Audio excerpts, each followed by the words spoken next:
Shalom, saudara-saudara yang terkasih dalam Tuhan Yesus Kristus.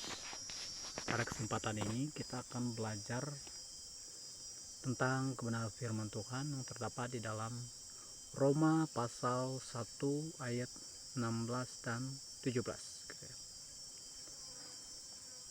Tapi di sini berkata bahwa sebab aku mempunyai keyakinan kokoh dalam Injil, karena Injil adalah kekuatan Allah yang menyelamatkan setiap orang yang percaya, pertama-tama orang Yahudi tetapi juga orang Yunani. Ya. Di sini Bapak Ibu saudara-saudara yang kasih dalam Tuhan Yesus, ya. Injil itu adalah sesuatu yang harus kita yakini, ya.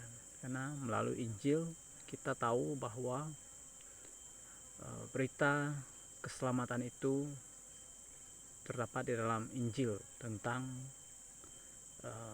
keselamatan yang dari Tuhan Yesus Kristus. Di sini ada beberapa hal yang akan kita lihat di sini, bahwa di situ berkata bahwa sebab aku mempunyai keyakinan yang kokoh dalam Injil, karena Injil adalah kekuatan Allah yang menyelamatkan setiap orang yang percaya, pertama-tama orang Yahudi tetapi juga orang Yunani. Yang pertama yang akan kita lihat bahwa di situ ada kata menyelamatkan setiap orang percaya. Jadi keselamatan yang dari Tuhan itu sebenarnya dimiliki oleh setiap orang, setiap orang, baik orang yang tidak percaya maupun yang percaya. Di sini menjelaskan bahwa di situ baik orang Yahudi maupun juga orang Yunani, dan itu juga berlaku kepada bangsa-bangsa yang lain, bangsa yang mungkin tidak disebutkan di dalam Alkitab. Jadi Bapak Ibu saudara-saudara yang dikasihi oleh Tuhan, kalau kita ingin diselamatkan, kita harus percaya kepada Tuhan Yesus.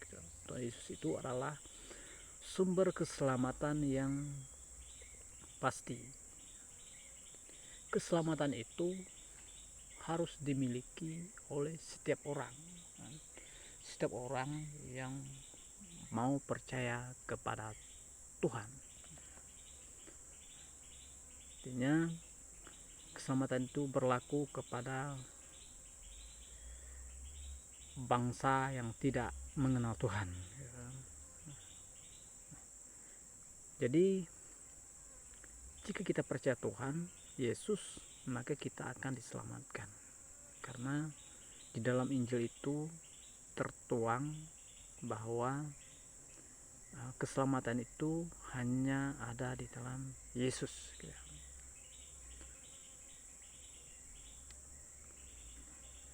Itu bagian yang pertama, bahwa setiap orang berhak menerima keselamatan, yaitu orang yang percaya kepada Tuhan. Yang kedua, bahwa di dalam Injil itu tersimpan kebenaran Allah yang nyata, ya kan?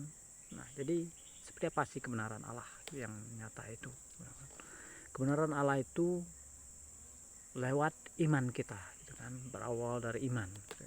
Iman kita inilah yang membuat kita bisa yakin bahwa Allah itu benar-benar ada, bahwa Yesus itu benar-benar Tuhan, bahwa Yesus itu adalah benar-benar anak yang diutus oleh Allah yang menjelma menjadi manusia. Jadi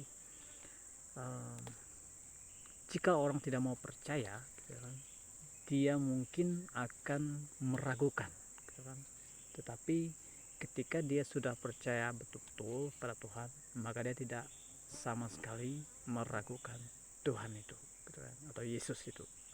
Karena sesuatu yang ada di dalam dunia ini kita harus menyelidikinya terlebih dahulu.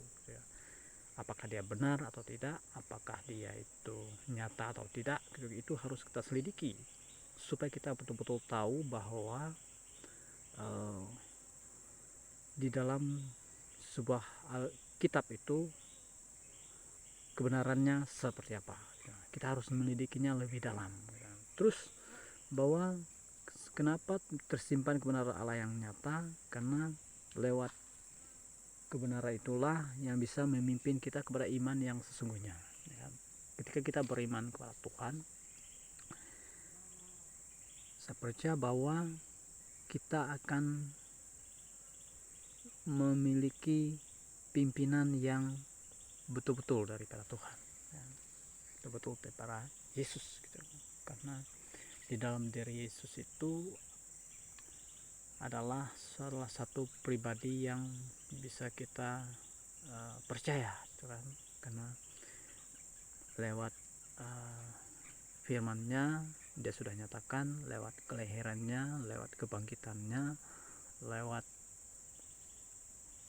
nubuatan para nabi itu, mulai dari perjanjian lama dan sampai ke perjanjian baru itu sudah digenapi oleh Yesus gitu kan. Karena Yesus itulah sebagai Tuhan yang sesungguhnya. Yesus itulah Allah gitu kan, Allah yang menjelma menjadi manusia gitu. Nah, jadi itulah bagian kedua. Yang ketiga, bahwa kenapa kekuatan di dalam Injil itu ada kekuatan gitu kan, kekuatan daripada Tuhan itu, karena yang ketiga itu bahwa dalam Injil itu bahwa orang benar akan hidup oleh iman. Ketika kita benar gitu, maka kita akan hidup di dalam iman yang benar. Artinya iman itulah yang membuat kita bisa benar di hadapan Tuhan. Jadi kalau saudara ingin hidup benar, kalau saudara ingin hidup di dalam kebenaran itu, percayalah kepada Tuhan. Percayalah kepada Tuhan dengan segenap hati. Harus yakin bahwa ketika kita hidup benar di hadapan Tuhan, maka Tuhan akan membuat segala sesuatu itu indah pada waktunya gitu kan. Artinya kita akan bersama-sama dengan Tuhan di dalam kehidupan yang kekal. Jadi tujuan dari hidup kita ini di dunia ini hanya satu, yaitu kita harus mencari hidup yang kekal. Karena dalam hidup kekal itulah kita akan bersama-sama dengan Tuhan, dan hidup kita ini akan kekal selama-lamanya kan? Apalah artinya kita memiliki segala sesuatu yang ada di dunia ini, apalah artinya kita memiliki segala harta benda, kekayaan yang melimpah-limpah, tetapi kita tidak hidup benar di hadapan Tuhan, maka sama saja dengan hidup kita ini tidak berarti. Artinya kebenaran itulah yang harus kita cari, kebenaran yang di dalam Tuhan, kebenaran yang di surga gitu kan. Nah, dalam hidup ini kita harus hanya memiliki Tuhan saja gitu kan. Tidak ada kita memiliki kepercayaan yang lain gitu kan. Nah, jadi kita harus hidup benar dalam iman kita gitu, supaya kita diberkati oleh Tuhan, supaya kita diperkenankan oleh Tuhan. Jadi sebagai kesimpulan kita pada hari ini itu bahwa jadikanlah Injil sebagai kekuatan dalam hidup kita, karena hanya dengan Injil lah kita akan menemukan keselamatan yang sesungguhnya. Jadi itulah perenungan kita pada hari ini, kiranya bisa menjadi berkat bagi kita. Nah, mari kita berdoa. Bapa di surga, terima kasih buat perenungan yang sudah kami dengarkan. Kayaknya perenungan ini bisa menguatkan iman dan kepercayaan kami, dan kami tetap menjadikan Injil sebagai kekuatan di dalam kehidupan kami Bapa. Di dalam nama Tuhan Yesus kami sudah berdoa, mengucap syukur. Haleluya Yesus, amin. God bless you.